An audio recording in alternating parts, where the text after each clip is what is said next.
In this short video, we're going to take a look at how to annotate. As you can see, I have a laptop connected via USB-C to the Desk Pro. Now what I'm going to do is tap the screen, and you can see there is the option to choose a squiggly line. I'm going to select this, and it will now allow me to annotate. So I will go ahead and select a color and annotate on the presentation, and I'll circle the Desk Pro on this presentation. And now I will go ahead and save this. Now there are three options: save to a new space, save to an existing space, or save to OneDrive.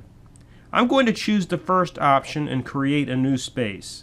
Now I will select a participant to join me in this space so that they can access the annotated document.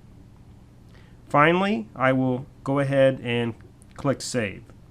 And it is that simple to annotate and share that annotation with others.